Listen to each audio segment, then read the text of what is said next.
moralitas itu bertahap, berjenjang. Kalau asumsinya Lawrence Kohlbeck, ya kondisi jiwa kita mempengaruhi perilaku moral kita. Makanya kalau ada orang kok kelakuannya gitu ya, atau orang itu kayak gitu kok dia merasa baik ya, itu berarti ya di situ level moralnya dia. Jadi tahap moralnya dia di situ. Kadang-kadang kan kita heran, menurut saya loh itu jelas tidak sopan, menurut saya itu jelas pelecehan, tapi kok dia merasa baik-baik saja ya, aman-aman saja ya, merasa ya memang seharusnya begitu. Nah kalau pakai teorinya Kohlbeck ini, ya memang levelnya dia di situ, tingkatan moralnya dia ada di situ. Ya ini malam hari ini kita belajar itu, biar kamu ndak heran dan juga ndak ngamuan juga kalau ketemu orang-orang semacam itu. Jadi kalau ada kelakuan-kelakuan yang tidak cocok sama kalian, tinggal disimpulkan saja, oh memang level moralnya masih di situ, kurang tinggi. Meskipun ya saya sarankan pertama-tama kalian sebelum ngejudge orang, menilai orang, nilai diri sendiri dulu. Kamu levelmu terus ada di mana? Ketika engkau menganggap orang lain standar moralnya rendah, nah standarmu terus ada di mana?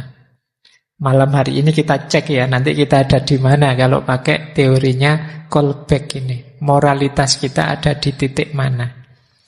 Jadi malam hari ini kita mempertemukan kajian filsafat dan kajian psikologi. Kajian tentang etik itu kan cabangnya filsafat. Cuma nanti kawin dengan kajian psikologi. Baik. Silahkan yang sudah siap-siap tidur, doanya di tata. Malam hari ini materinya materi kelas sekali, materi kampus sekali. Jadi pokoknya kita kejar barokahnya saja. Entah nanti paham tidak paham materi yang saya sampaikan malam hari ini. Oke, saya mulai di sini. Ada 4 hal yang mempengaruhi perilaku moral kita. Jadi ini secara psikologis ya. Yang pertama apa? Sensitivitas moral. Kepekaan moral. Orang itu beda-beda kepekaan moralnya. Jadi ada orang yang melakukan perbuatan tidak baik atau menyakiti yang lain atau menyusahkan yang lain, tapi dia tidak sadar juga. Nah, itu nanti hubungannya dengan kepekaan moral. Ada orang yang sebenarnya yang dilakukan masih normal saja kok, tapi dia tidak enaknya luar biasa. Nah, itu hubungannya dengan kepekaan moral. Kamu peka tidak sih kalau yang kamu omongkan itu menyakiti? Nah, itu kepekaan. Saya mau tanya temanku ini sudah punya pasangan apa belum ya? Nah, tapi kalau tak tanya tersinggung enggak ya? Nah itu berarti kamu punya level kepekaan sendiri. Atau jangan-jangan kalimatku tadi menyakiti dia. Nah, itu hubungannya dengan kepekaan. Kalau kamu sering jadi orang tidak enakan, mudah sungkan, mudah segan terhadap sesuatu, itu kemungkinan hubungannya dengan sensitivitas moral ini. Nah, ini menentukan perilaku moral. Kalau kalian tidak enak itu kan terus mulai remnya diefektifkan. Tidak ingin lagi menjelajah atau ngejar-ngejar informasi dan lain sebagainya. Nah, ini yang pertama. Dan ini setiap orang pastinya beda-beda. Ada yang sangat sensitif, ada yang tumpul sama sekali. Nah, yang kedua, penilaian moral. Kalau ini hubungannya dengan kecerdasan. Penilaian moral itu nanti nyambungnya dengan keputusan moral. Saya harus melakukan ini apa melakukan itu ya? Yang ini lebih baik, yang itu kurang baik. Saya milih yang lebih baik saja. Ini penilaian moral. Pikiran main. Jadi saya habis dimaki-maki orang ini, enaknya saya bales maki-maki, saya diamkan saja, atau saya jelaskan baik-baik, atau saya rangkul dia. Ini kan pertimbangan-pertimbangan moral. Ah, itu pikiran yang main. Kalau sensitivitas tadi mungkin kepekaanmu, perasaanmu. Tapi penilaian ini banyak berhubungan dengan pikiranmu, akalmu.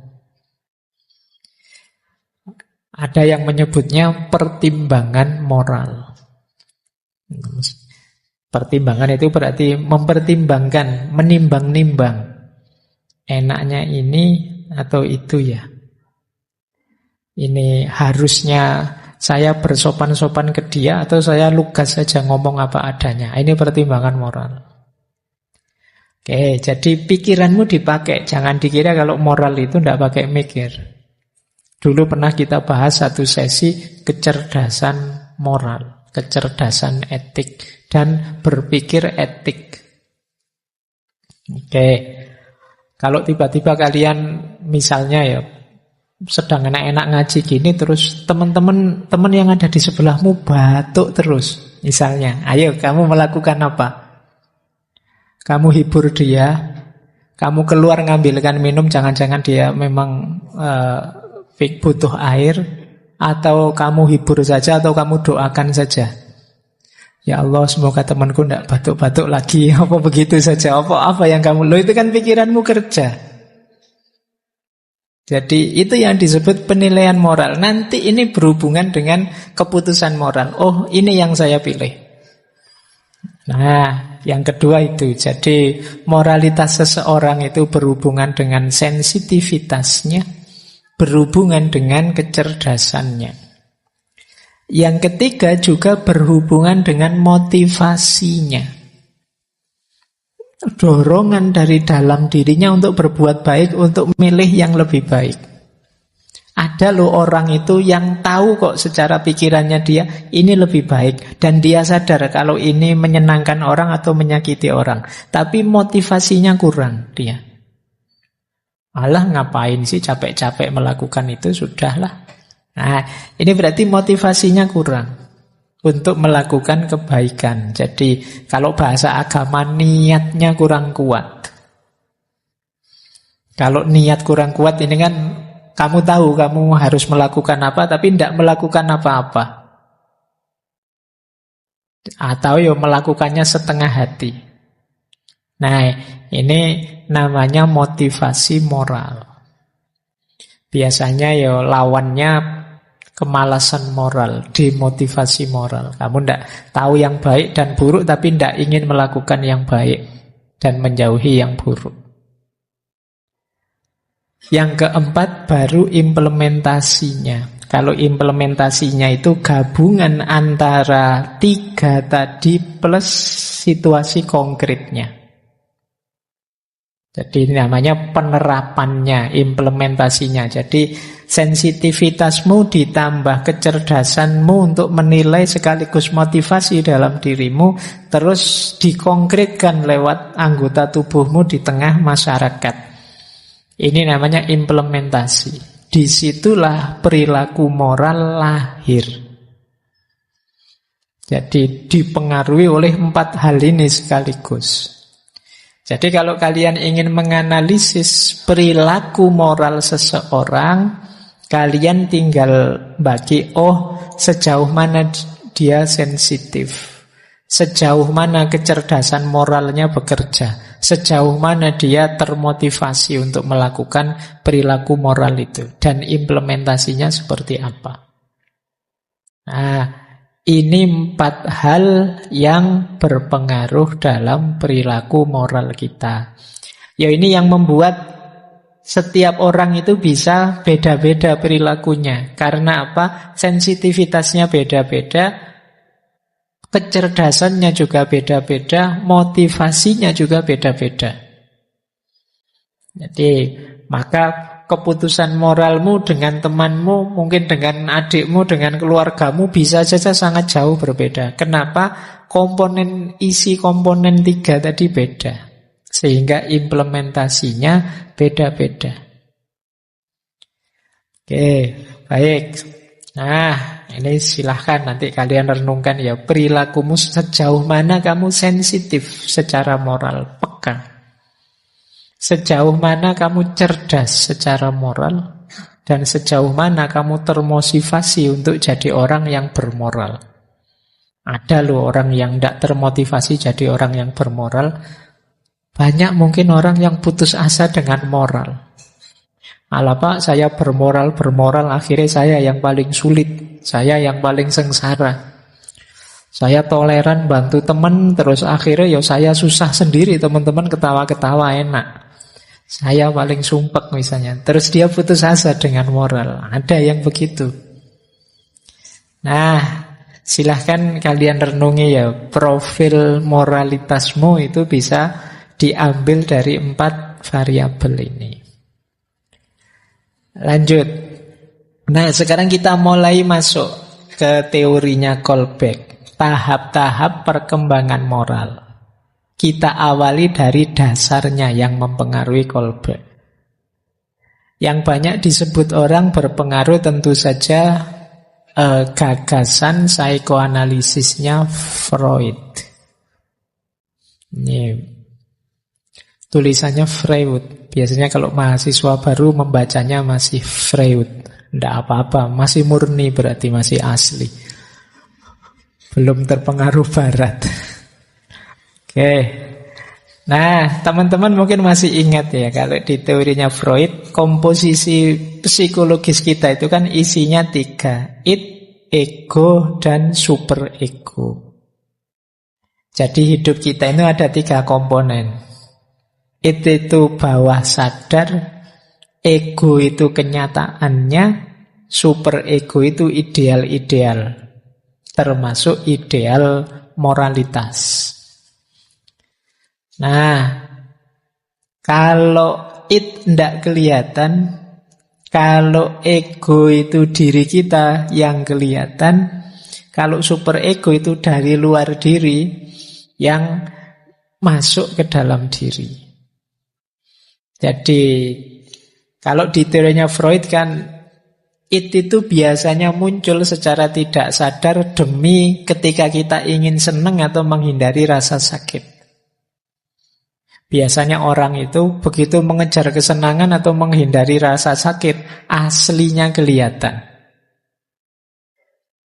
Kenapa? Dorongan bawah sadar.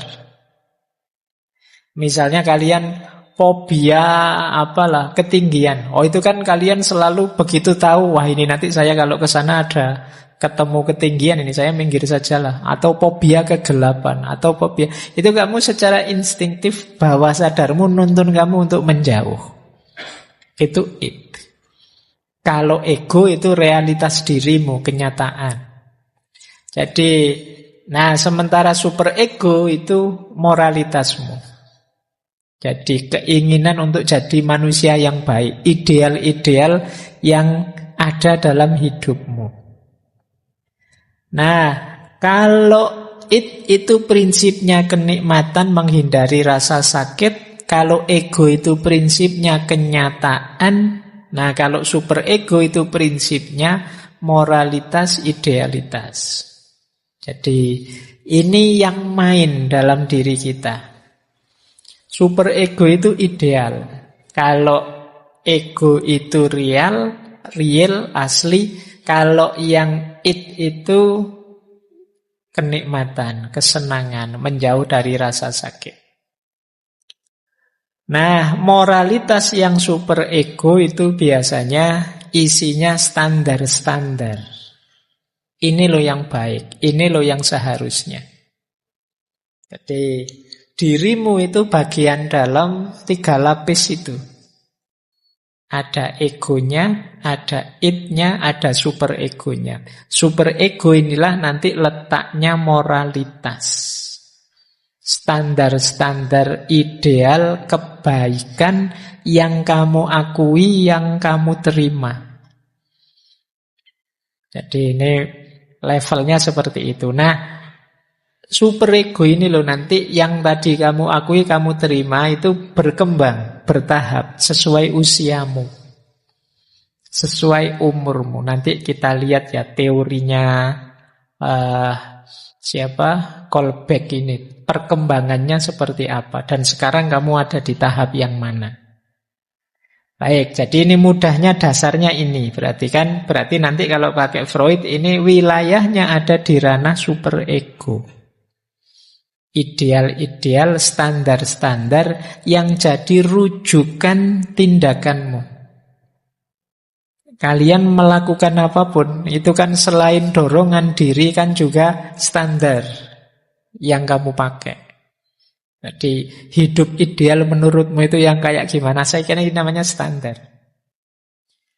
Oke, jadi dasar pertama ini pikirannya Freud ini. Dasar yang kedua, ini idolanya Kolbeck, yang Piaget. Dulu pernah kita bahas satu sesi full tentang kepribadian. Ini pendahulunya Kolbeck. Teorinya yang Piaget inilah tepatnya nanti yang berpengaruh dalam diri Kolbeck. Meskipun ini agak jauh, sekitar 25-an tahun lah sebelum Kolbeck, teorinya yang Piaget ini. Jadi ini yang disebut teori perkembangan kognisi. Jadi perkembangan pikiran seseorang. Jadi ada fase sensori motorik, ada fase preoperasional, ada fase konkret operasional, ada fase formal operasional. Ini yang ahli pendidikan mestinya ngerti. Dan juga ahli psikologi. Jadi manusia itu dari usia 0 sampai 2 tahun itu era sensorik motorik. Mulai kemampuan motoriknya jalan, kemampuan panca inderanya jalan. Jadi dia mengidentifikasi lingkungan sekelilingnya dengan panca inderanya. Secara motorik, ada yang bilang secara instingtif. Bayi itu kan sampai usia 2 tahun kan mengeksplorasi dunianya lewat panca inderanya saja. Jadi mulai dia melihat, mendengar, membau. Kalau tidak enak dia merasa nangis. Tidak enaknya ya biasanya ya fisikal. Jadi saya tidak tahu apa ada teori yang bilang bahwa bayi itu juga bisa kok Pak sedih, dia bisa juga patah hati, murung misalnya, saya tidak tahu. Tapi di teorinya biasa ini bayi belum bisa. Bayi itu masih gerak motoriknya yang jalan. Kalau dia nangis itu kemungkinan mungkin dia merasa tidak nyaman, dia merasa tidak enak, dia merasa kesakitan dan lain sebagainya. Ini usia 0 sampai 2 tahun. Nah, dan ya karena pikirannya masih belum optimal, ya dia jujur apa adanya. Kalau iya, ya iya. Kalau senang, ya dia senang. Kalau tidak, ya dia apa adanya. Kalau tidak senang, ya tidak senang. Tidak ada bayi itu kok basa-basi misalnya. Wah, bayinya ketawa terus batinnya bayi, nah aku basa-basi aja, cuma tidak ada. Ya dia kalau ketawa, ya ketawa saja. Jadi ini era sensorik motorik. Naik satu level era ini usia 2-7 tahun, praoperasional. Ini mulai punya kesadaran diri. Mulai muncul ego, mulai sadar pembedaan antara aku dan orang lain.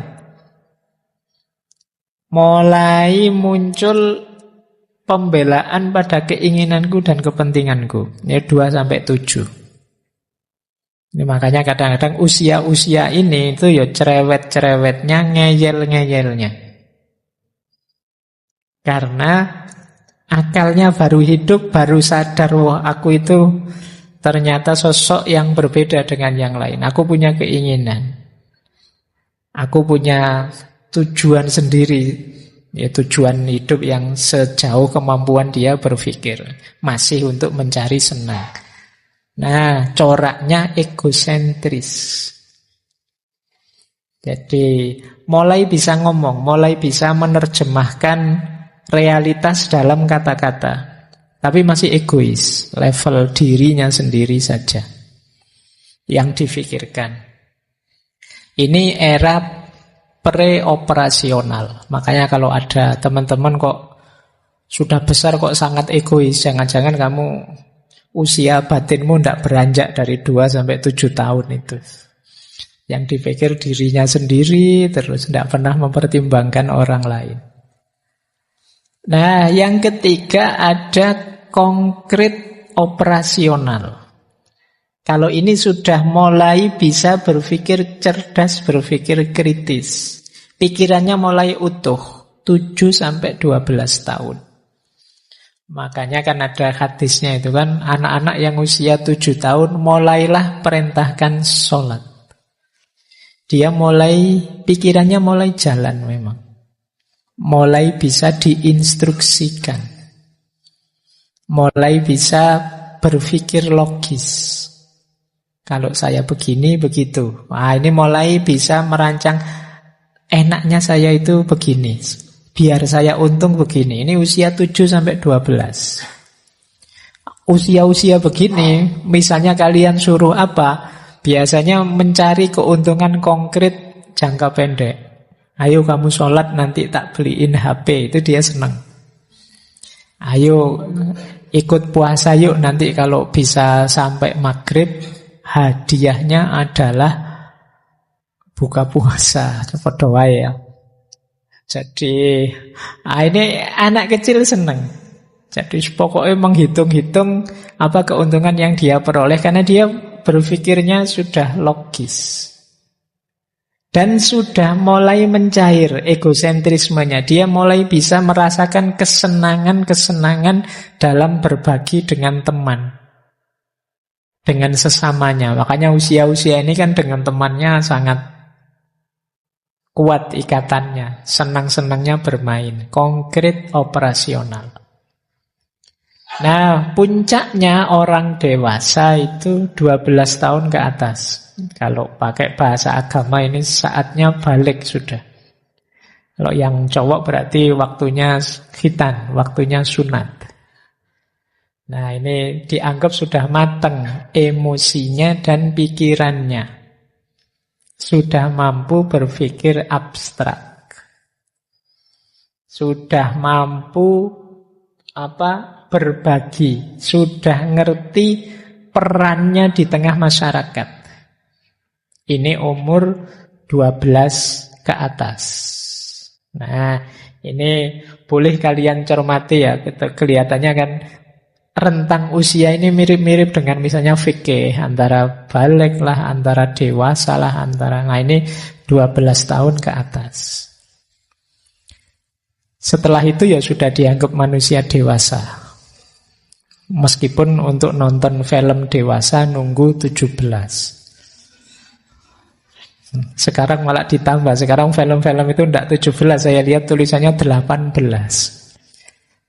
Saya tidak tahu kalian ada tidak yang sudah ekstra dewasa, berarti kan itu sudah 17, 18 ke atas. Tapi keutuhanmu sebagai manusia dalam berpikir mempertimbangkan itu, kalau pakai teorinya Yang Piaget ini 12. Jadi matang. Harusnya sejak usia itu kalian sudah dewasa berpikirnya. Meskipun ada saja orang yang sampai mahasiswa semester 5, semester 6 masih seperti umur 2 sampai 7 tahun tadi. Itu kalian perlu pendewasaan diri, mulai agak latihan biar tidak terlalu egois. Baik, saya lanjutkan. Yang ketiga, yang sering dianggap berpengaruh dalam gagasannya Kolbeck adalah teorinya Maslow. Dulu kita pernah bahas satu sesi full. Masih berhubungan dengan kepribadian. Kalau ini level aktualisasi dirinya manusia. Jadi moralitas itu kalau di Maslow, Abraham Maslow, ini bukan Maslow membacanya. Maslow itu nama, jangan dibaca Mas itu ya Mas, Low itu rendah, jadi Mas yang kelas rendah. Enggak. Maslow itu lengkap. Jadi moralitas berhubungan dengan aktualisasi diri. Manusia yang bermoral baik itu adalah manusia yang mampu mencapai puncak hierarki aktualisasi diri. Kalau di Maslow dulu kan aktualisasi diri itu kan level. Ada level fisik. Ada naik satu level, level kenyamanan, keamanan.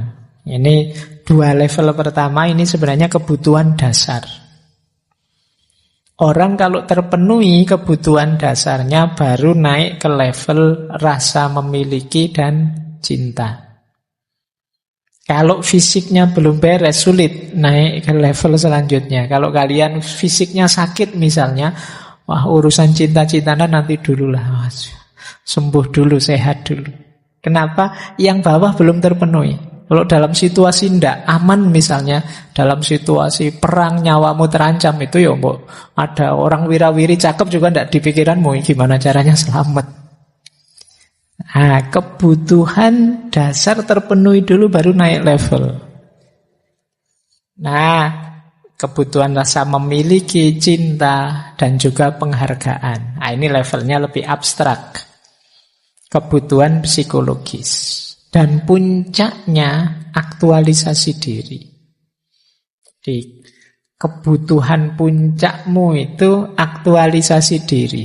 Cirinya, ini ringkesan sebenarnya dari ngaji filsafat yang dulu, orang aktualisasi diri itu orang yang pertama mandiri. Berarti dia lepas dari ketergantungan pada apapun selain dirinya sendiri, itu namanya mandiri. Kalau masih banyak bergantung pada di luar diri berarti belum puncak aktualisasi dirimu. Kamu itu mampu kok untuk mandiri. Yang kedua realistis. Jadi menerima kenyataan hidupnya apa adanya. Yang ketiga problem solver. Mampu menyelesaikan masalah apapun dalam hidupnya. Karena dia mandiri, ya ada masalah, dia selesaikan sendiri. Ada lagi yang menarik menurut saya, punya selera humor yang tinggi. Orang bisa berhumor ria, itu berarti hidupnya nyaman. Jadi, kalau kalian sedang sumpek, stres kan diajak guyon susah. Nah, bisa guyon, bisa bergurau, itu berarti kamu bisa menikmati hidupmu. Tidak mencurang, terus sumpek, terus koyok-koyok hidup itu berat gitu. Nah, berarti kurang aktual hidup. Orang yang menganggap hipno berat itu kan sebenarnya nyambung dengan tadi. Dia belum menerima hidupnya apa adanya. Siapa sih orang yang tidak ada kurangnya? Siapa sih orang yang tidak ada masalahnya? Tapi orang yang mampu memuncakkan aktualisasi dirinya, ya menyadari itu, menerima itu, dan bisa menikmati itu. Makanya bisa bergurau, bisa humor. Ah, ya kalian tetap harus hati-hati ya. Nanti saya sudah bisa humor kok Pak, tapi teman saya tidak. Ya hati-hati kan, nanti humormu dianggap serius sama temanmu. Yang tidak mengerti humor, tidak bisa humor. Oke ya, baik. Jadi sense humornya tinggi. Kan ada orang itu ya sense humornya tidak terlalu tinggi. Kalau ada orang guyon, dia menangkapnya lama. Yang lain ketawa sudah selesai, dia baru, oh iya, wahahaha, gitu terakhir. Yang lain sudah selesai, kamu baru ketawa. Baru, oh iya, lucu ya, iya. Kamu mikirnya kesuwen, lucunya sudah lewat. Kamu baru tertawa. Nah, ayolah, hidup ini bisa kita nikmati, kita syukuri saja. Orang yang tidak bisa humor, ya kemungkinan sulit mensyukuri hidupnya. Nikmati hidup. Dan yang terakhir tentu saja menghargai proses. Dia sadar kok untuk mencapai apapun ada prosesnya. Tidak ada yang instan. Apapun itu. Nah ini hidupmu nyaman sudah. Nah ini ciri-ciri orang yang mampu mengaktualkan dirinya. Dia mandiri, realistis, problem solver, selera humornya tinggi, dan menghargai proses. Ini basis-basis teori dari Maslow, dari Freud, dari Piaget tadi, yang nanti dipakai oleh Kolbeck untuk merancang gagasannya tentang tahap perkembangan moral.